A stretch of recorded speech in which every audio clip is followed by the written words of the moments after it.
கடந்த காலங்களில் அமைச்சுக்களின் பயன்பாட்டுக்காக இருந்த அதிசொகுசு வாகனங்களை ஏலமிட உள்ளதாக அரசாங்கம் அறிவித்தது. அதற்கமைய கடந்த காலத்தில் நகர அபிவிருத்தி, நிர்மாணம் மற்றும் வீடமைப்பு அமைச்சு பயன்படுத்திய 20 அதிசொகுசு வாகனங்கள் இன்று ஏலமிடப்பட்டன.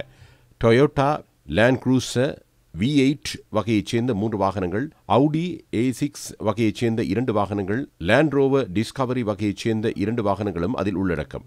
1800 சிசிக்கும் அதிக என்ஜின் வலுகொண்ட பெட்ரோல் வாகனங்கள், 2300 சிசிக்கும் அதிக என்ஜின் வலுகொண்ட டீசல் வாகனங்களையும் பராமரிப்பதற்கு தேவையற்ற செலவு ஏற்படுவதால் இந்த வாகனங்களை ஏலமிட நடவடிக்கை எடுக்கப்பட்டது. கடந்த காலங்களில் இந்த அமைச்சுக்களுக்கு பொறுப்பாக இருந்த அமைச்சர்கள், ராஜாங்க அமைச்சர்கள் மற்றும் உயர் அதிகாரிகள் இந்த வாகனங்களை பயன்படுத்தியுள்ளனர்.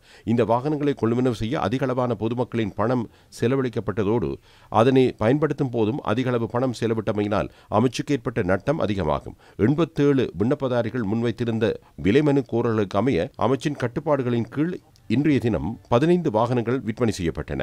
இந்த வாகனங்களை விற்பனை செய்தமை ஊடாக அமைச்சுக்கு கிடைத்த வருமானம் 242.4